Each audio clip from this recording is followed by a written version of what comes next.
Hello everyone, welcome back to our YouTube channel, The Exploring Medico. So today we will discuss something about plasma and plasma proteins. So plasma is the clear straw colored fluid with dissolved solid substances, that is the portion of the blood minus its cellular elements. It constitutes about 55% of the blood volume, that is about 5% of the body weight. So as we have discussed earlier, that plasma is the clear straw colored fluid and it is the portion of the blood when we minus its cellular elements. From the blood, if we remove the cellular elements, then the portion left over is the plasma. It constitutes about 55% of the blood volume. Then composition of plasma. Plasma contains water, solids, gases and serum. So water is the main constituent of the plasma, forming 91% of it. So most of the plasma is made up of water. That 91% of plasma is water. Then solids are of three types: plasma proteins, then organic molecules and inorganic substances. So we'll discuss one by one. In the solids dissolved in the plasma constitute a total of 9% of the plasma. So most of the component of plasma is water and only 9% is made up of solid. The solid constituents of plasma are given below. As I told, plasma proteins, other organic molecules and inorganic substances. So first one is plasma proteins. Plasma proteins form 7% of the solids in plasma. So most of the solid substances are plasma proteins. The normal value ranges from 6.4 to 8.3 gram per deciliter. They include albumin, globulins, fibrinogen and others. Okay. Then other organic molecules, which form 1% of the solids, include the following. So organic molecules, as we all know, there are carbohydrates, fats, then proteins, non-proteins, then hormones, enzymes, etc. So carbohydrates, that is mainly glucose is present and it is about 100 to 120 milligram per deciliter. Fats are neutral fats, that is 30 to 150 milligram per deciliter, and other type of fats present in the plasma are phospholipids and cholesterol. Phospholipids are about 150 to 300 milligram per deciliter and cholesterol is 150 to 240 milligram per deciliter. Then non-protein nitrogenous substances like ammonia and amino acids are also present. So non-nitrogenous substances are 28 to 40 milligram per deciliter and main are ammonia, amino acids, creatine, xanthine, hypoxanthine, urea and uric acid. Then various hormones, enzymes and antibodies are also present in plasma in the form of organic molecules. Then we come to inorganic substances. Inorganic substances are in very less amount in plasma and they constitute only 1% of the solids in plasma. And these organic substances are sodium, potassium, calcium, magnesium, chloride, iodide, iron, phosphates and copper. Then various gases are also present. Gases present in the plasma are oxygen, carbon dioxide, and nitrogen. Only three of them are present. Then serum content of the plasma. So we'll see what is it. Plasma from which fibrinogen and clotting factors, that is 2, 5, and 8 clotting factors, have been removed is called serum.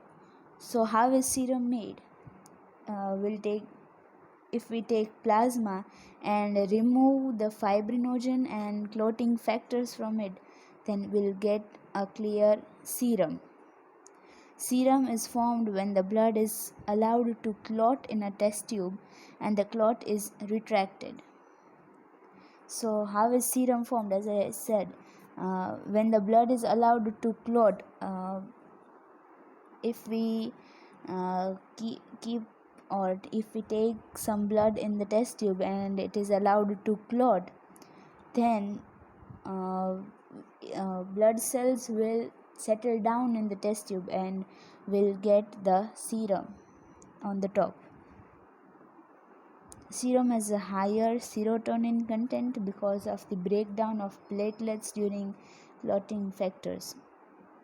So blood cells get clotted, and on the breakdown of platelets, they release serotonin. So in serum there is higher amount of serotonin. Okay, now we'll see the classification of plasma proteins.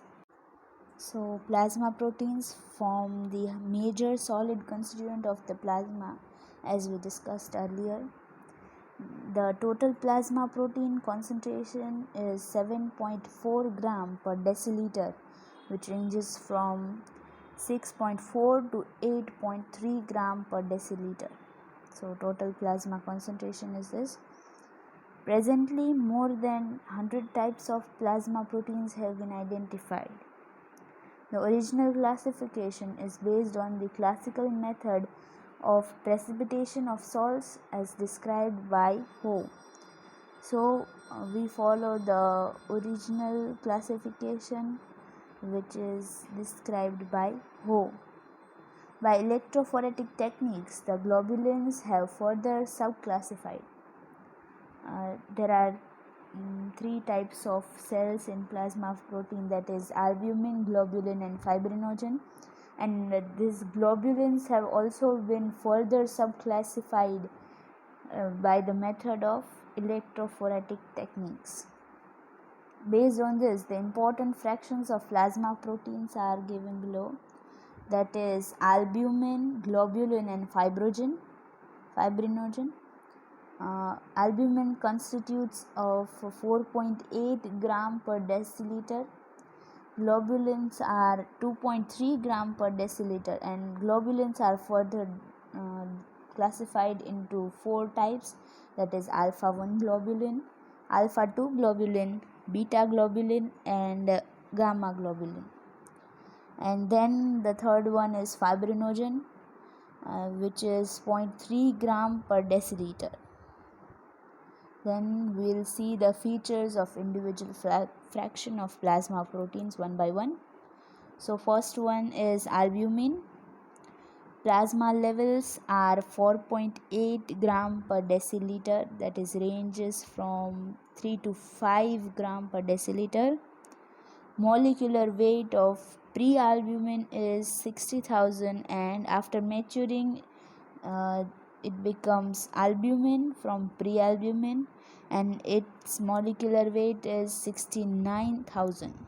So from pre-albumin, when it matures to albumin, its molecular weight increases. Albumin is synthesized in liver, then its half-life is about 10 days. So it is alive for 10 days, that is half-life.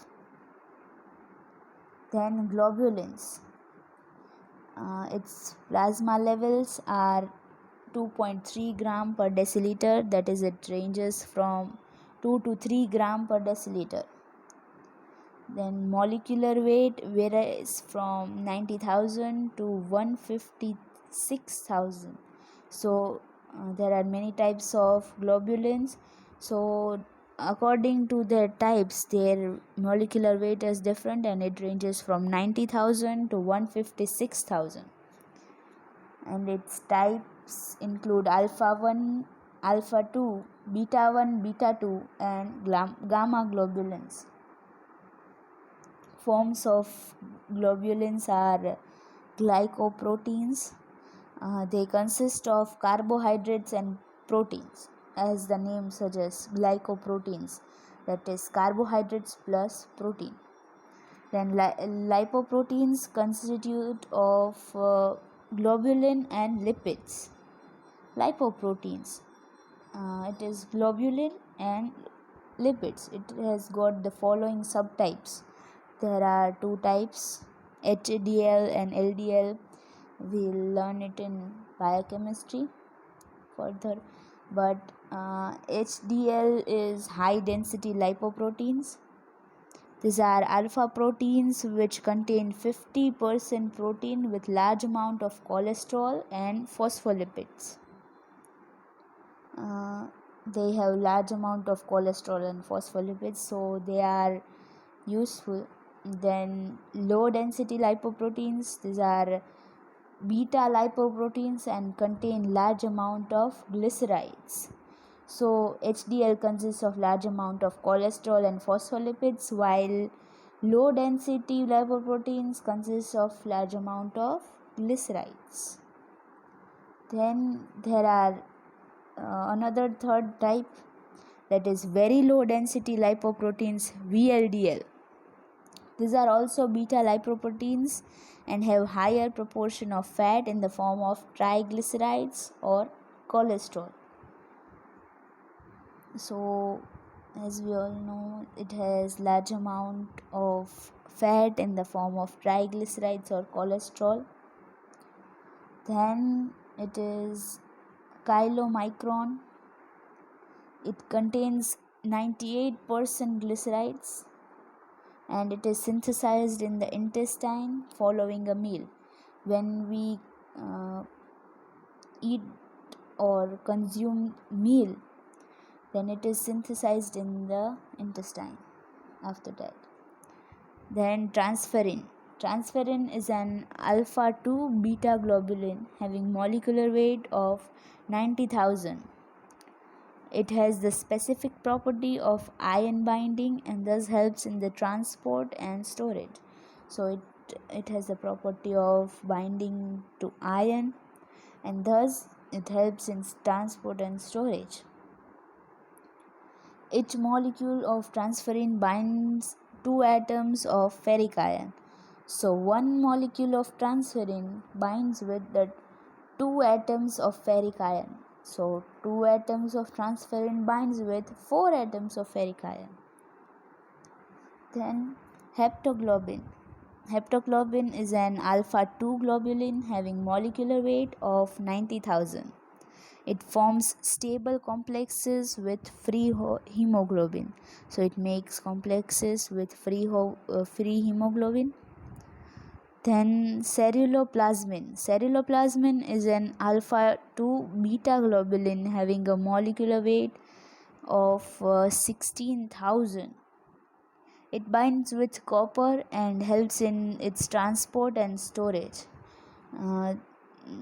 This plasma protein binds with the copper, and earlier discussed transferrin binds with the iron and help in its storage and transport. Then ceruloplasmin, its deficiency causes Wilson's disease, that is hepatolenticular degeneration, in which liver and brain are damaged due to high levels of free copper. So if high amount of free copper is circulating in our body, then it is damageful in liver and brain. So it can damage the liver and brain. Then Ferritin is growth promoting protein seen in infants and newborn. It promotes the growth of protein. Then immunoglobulins are gamma globulins which play a role in immunity. As we all know, the name only suggests that it plays a role in immunity. Then angiotensinogen, it is an alpha 2 globulin. Then hemagglutinin are antibodies against the RBCs.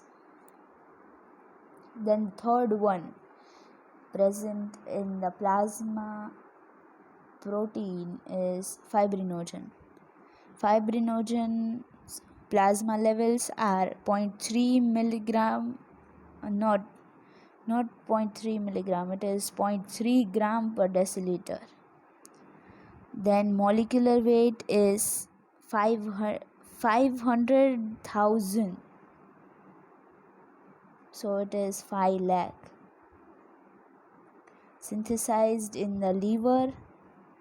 Then the chemical structure, protein part of the molecule is made up of 6 polypeptide chains, that is alpha 2, beta 2, gamma 2, and they are joined with each other by disulfide bonds.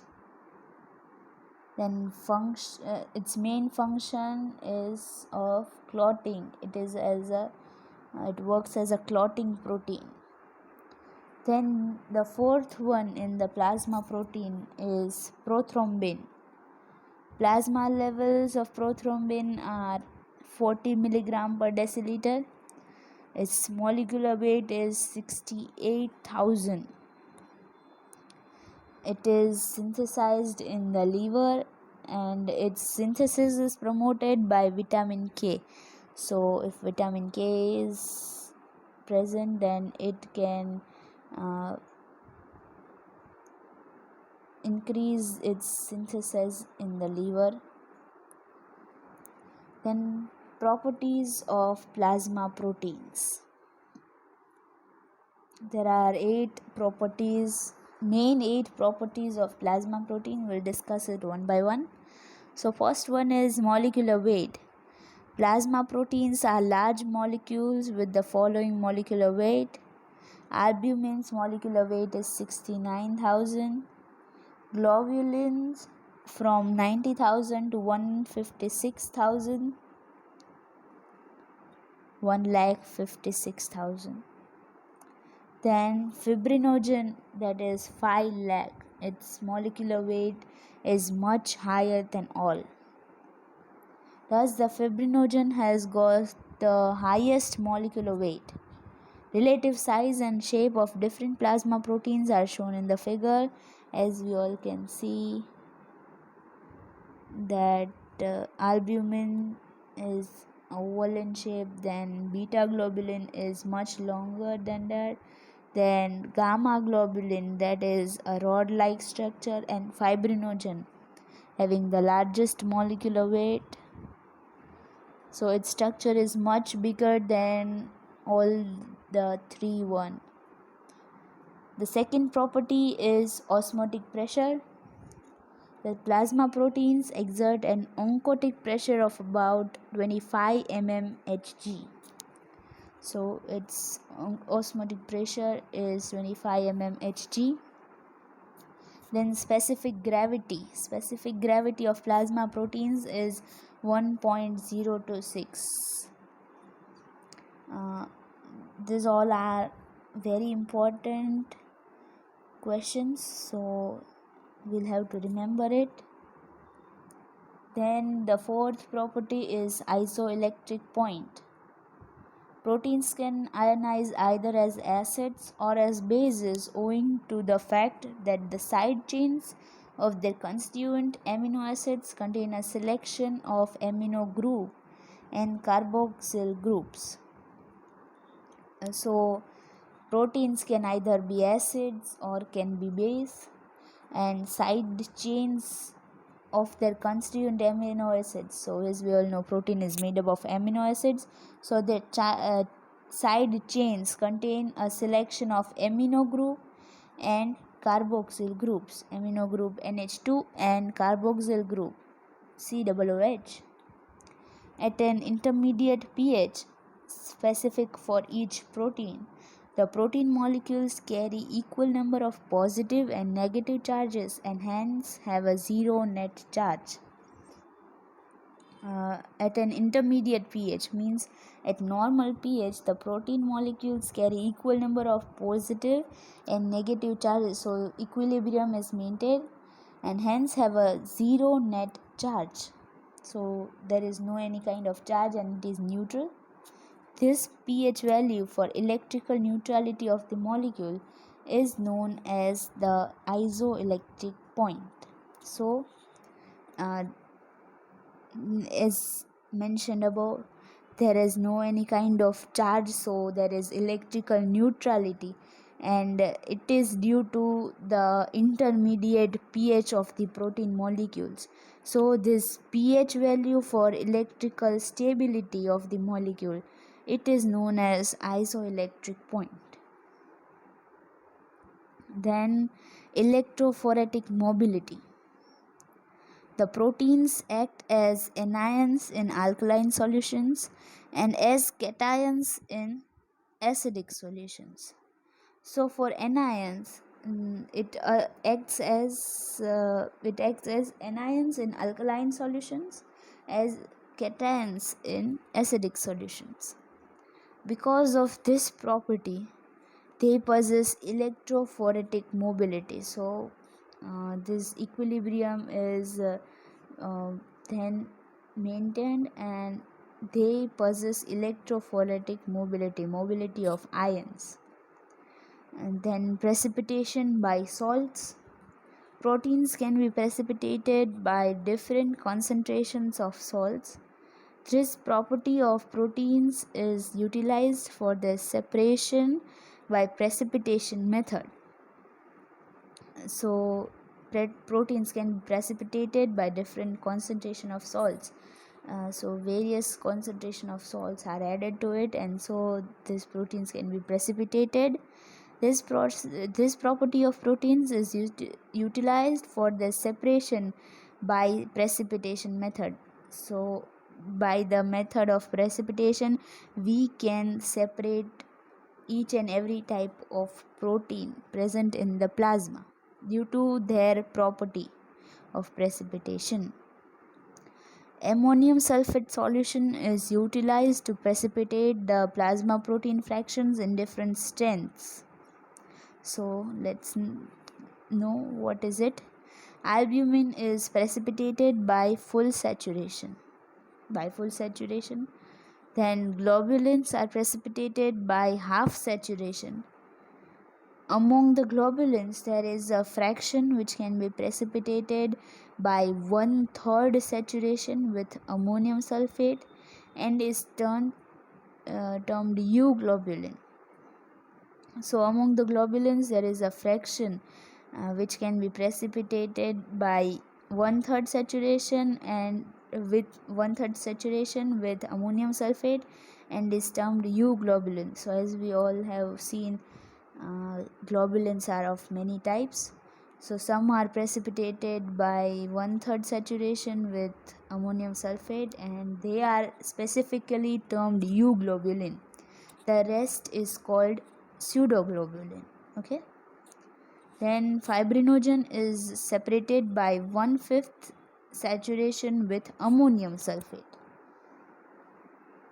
Albumin is precipitated by full saturation, then globulins are precipitated by half saturation, and some are precipitated by 1/3 saturation with ammonium sulfate, and fibrinogen is separated by 1/5. So albumin full saturation, then globulins by half saturation, and fibrinogen is separated by 1/5 saturation with ammonium sulfate. Then water solubility. The protein molecules are soluble in water because of the presence of polar residues like ammonium and carboxylide, that is NH2 and COOH. Amphoteric nature. Protein molecules are amphoteric in nature because of the presence of NH2 and COOH groups. By virtue of their amphoteric nature, the plasma proteins act as efficient buffers. What are buffers? We have discussed in the yesterday's video. That is, buffers, they maintain the pH, that is, maintain the equilibrium of internal and external environment. So protein molecules are amphoteric in nature. And they act as efficient buffers, and they are amphoteric in nature because of the presence of NH2 and COOH groups attached to it. Okay, so here we end our video, and in case of any doubt, you can ask in comment section. Okay, thank you.